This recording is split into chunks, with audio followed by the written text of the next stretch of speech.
Hi guys! Welcome to my channel again! My name is Antoinette and I'm a vlogger at age of 10. So ayun nga guys, pumunta agad ako sa kwarto ko tapos naisip ko na i-arrange ko kaya yung room ko.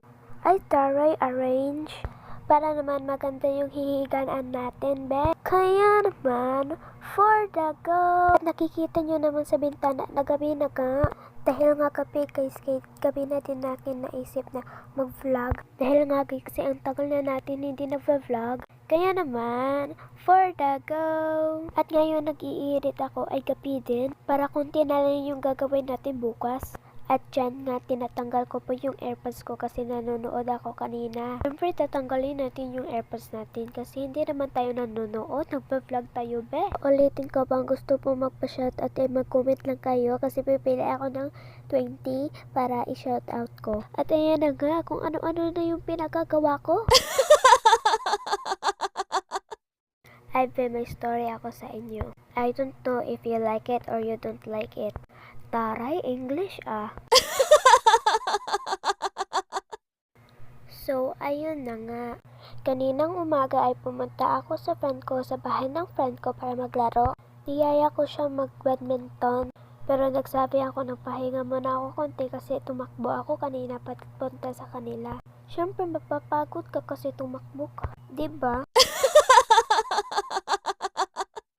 Pasensya po sa boses ko kasi noobo po ako. So ayun na nga, nagpahinga ako sa kanila ng kaunti na minutes.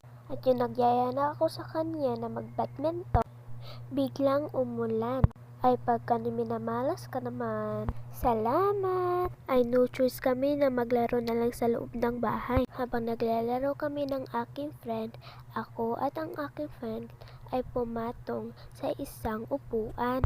Para po patas. Para po hindi masyadong mababa at hindi masyadong mataas. Same lang naman ng laki ang upuan na aming pinatungan. Kaya patas na patas. At bigla akong nauhaw kaya humingi ako ng tubig sa aking friend. Sabi niya wala na daw sila ng tubig.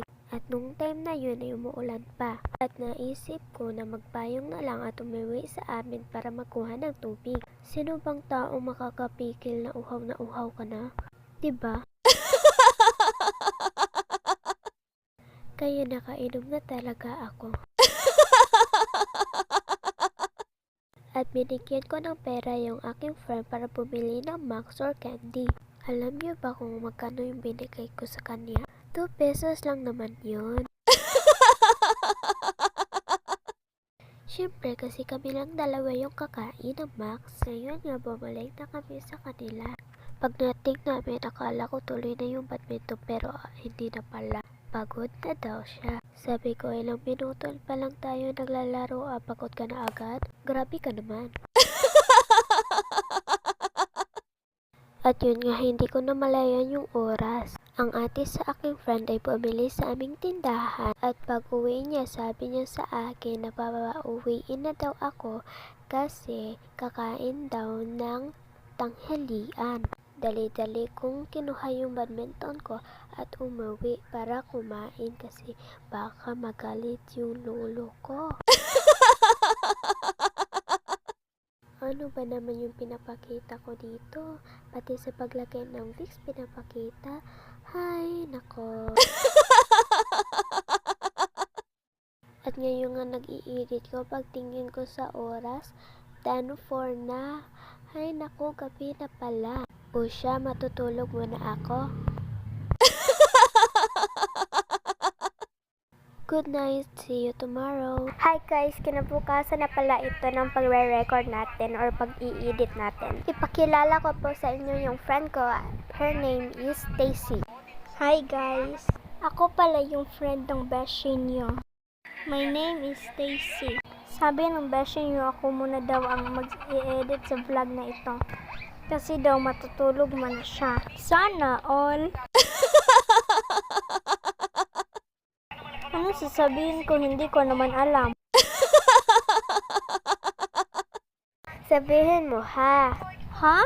Hoy, diba sabi mo kanina natulog ako? Ay, oo, bakit gising ka? Ay guys, kinuha ko na po yung cellphone ko sa kanya kasi po, habang nai-edit siya ay nanonood siya. Sabi ko sa kanya na ako na lang yung mag-edit. Sabi niya po na okay. Pasensya po kung meron kayong naririnig.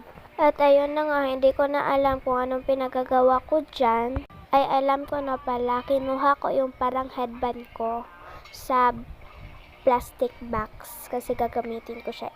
Siyempre ilalagay natin sa sa head natin. Ay, head.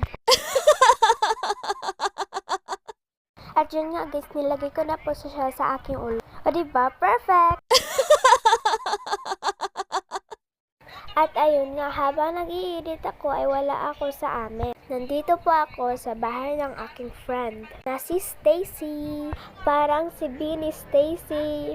Uy, joke lang. Kayo guys, sinong fan nyo sa Beanie? Kasi ako guys, yung fan ko sa Beanie ay si Beanie Mika, Beanie Shena, Beanie Aya, at si Beanie Colette. Comment nyo naman kung sinong idol nyo sa Beanie. At dyan po, naisip ko na magbasa at magsulat. Kasi I don't have fun anymore. Ay, taray, English At dyan nga, nagsimula na ako magbasa at magsulat. At naisip kong lumapit sa inyo para kitang-kita nyo. Diba? Ayan, pagkatapos ko namang magbasa ay nagsulat naman ako. At dyan nga, nalimit kong lagyan ng red ball pen yung sinulat ko. Kailangan pala lagyan ng red ball pen. Malilimutin talaga ako, be. So, don't worry. Abe, English ng English ka na naman dyan. Iba ka talaga, be. Ngayon nga, nag-i-edit ako ay nagutom ako. Pero wala naman akong perang pambiling pagkain. Guys, anong paborito yung song niyo sa Beanie? Gusto ko yung Cherry on Top, Sang Salamin, Pantropiko, Karera, Lagi, tapos The Coconut. Hoy Ben, nilahat mo naman. Grabe ka na.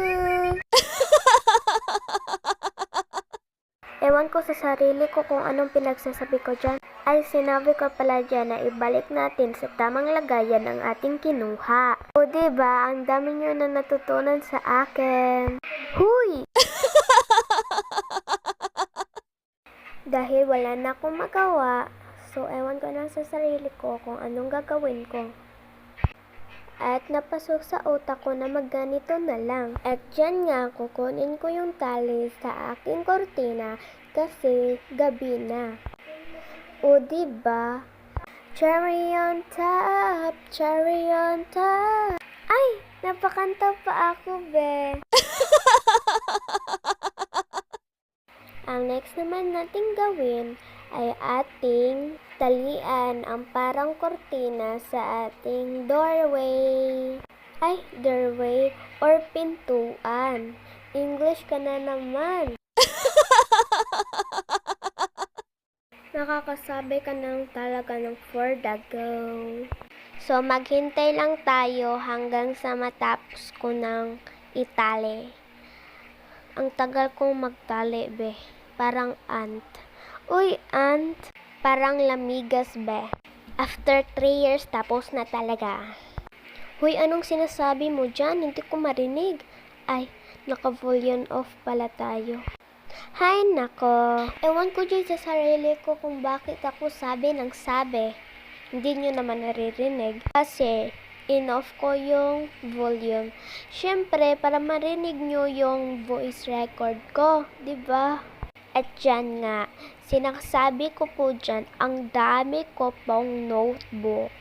O diba, ang dami, meron ka pang folder. Yung mga folder ko po dyan ay nung grade 4 pa ako. Hindi ko naman ginagamit kasi grade 5 na ako ngayong 2024. So ngayon nga guys ay Domingo or Sunday. Ay, Domingo, Bisaya, bye. Sa mga Bisaya dyan, comment naman kayo, O, tignan nyo, ang dami ko talagang notebook. Ewan ko nung sa sarili ko, meron pa ba akong isusulat? Parang wala naman, wala naman akong lesson. Hay, yung iba dyan guys, hindi ko pa sinulatan kasi wala naman ako masusulat. Hindi pa puno yung isa kong notebook. O diba? At yun lang for today's video. Bye-bye!